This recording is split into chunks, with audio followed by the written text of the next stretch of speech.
Kitab Kejadian Pasal 3. Manusia melawan Allah. Ular ialah binatang yang paling licik antara semua binatang yang dijadikan oleh Tuhan Allah. Ular itu bertanya kepada perempuan itu, "Benarkah Allah melarang kamu makan buah daripada sebarang pokok di taman ini?" "Kami boleh makan buah daripada setiap pokok di taman ini," jawab perempuan itu, "kecuali buah pokok yang ada di tengah-tengah taman. Allah melarang kami makan buah pokok itu ataupun menyentuhnya. Jika kami berbuat demikian, kami akan mati." Ular itu menjawab, "Itu tidak benar. Kamu tidak akan mati." Allah berfirman demikian kerana Dia tahu bahawa jika kamu makan buah itu, pikiran kamu akan terbuka.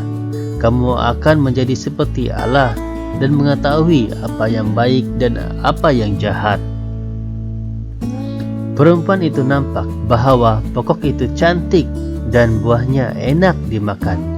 Dia berfikir betapa baiknya jika dia menjadi bijaksana. Oleh itu, dia memetik buah pokok itu dan memakannya.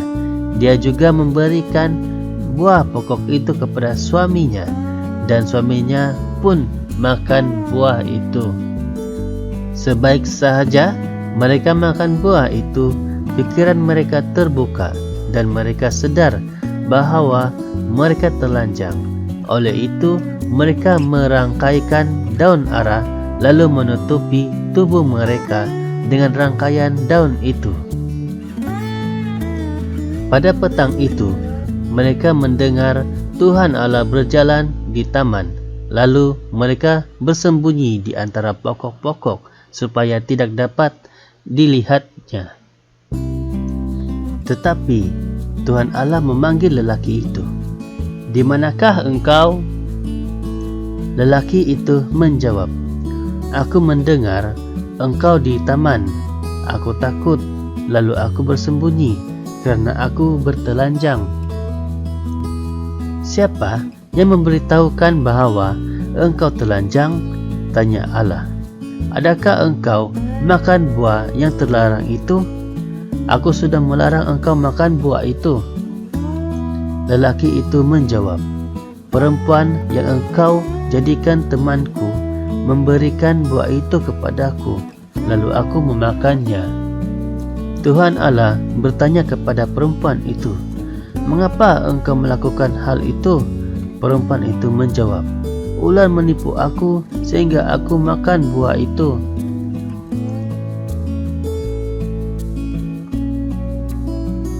Allah menjatuhkan hukuman.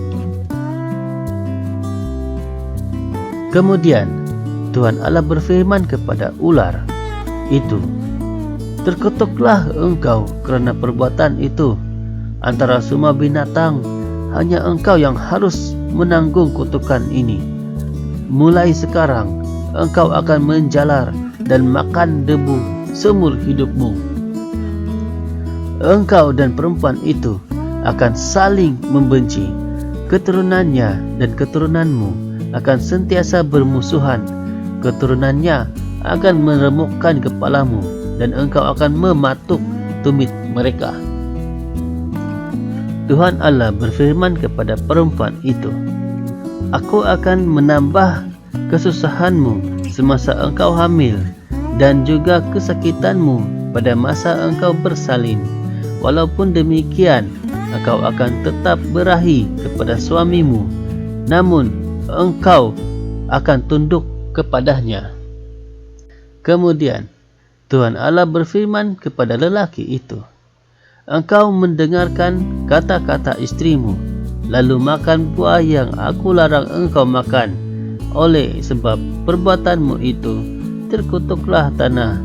Engkau mesti bekerja keras seumur hidupmu, agar tanah ini dapat menghasilkan makanan yang cukup.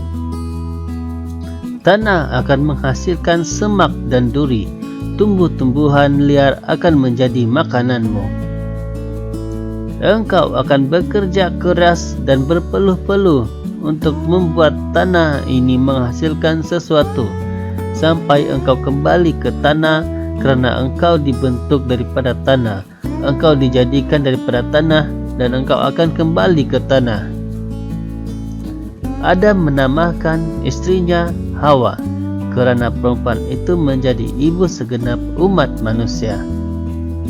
Kemudian Tuhan Allah membuat pakaian daripada kulit binatang untuk Adam dan istrinya, lalu mengenakan pakaian itu kepada mereka.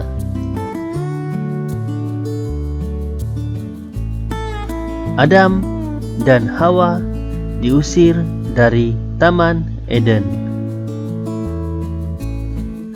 Tuhan Allah berfirman, "Sekarang manusia telah menjadi seperti kita dan mempunyai pengetahuan tentang apa yang baik dan apa yang jahat. Oleh sebab itu, manusia mesti dilarang makan buah daripada pokok yang memberi hidup, supaya manusia tidak hidup selama-lamanya." Maka Tuhan Allah mengusir manusia itu keluar dari Taman Eden dan menyuruhnya mengusahakan tanah yang daripadanya manusia dibentuk. Kemudian di sebelah timur taman itu Allah menempatkan kerup dan sebilah pedang berapi yang berpusing ke segala arah untuk mengawal jalan ke pokok yang memberi hidup. Dengan demikian, seorang pun tidak dapat masuk dan menghampiri pokok itu.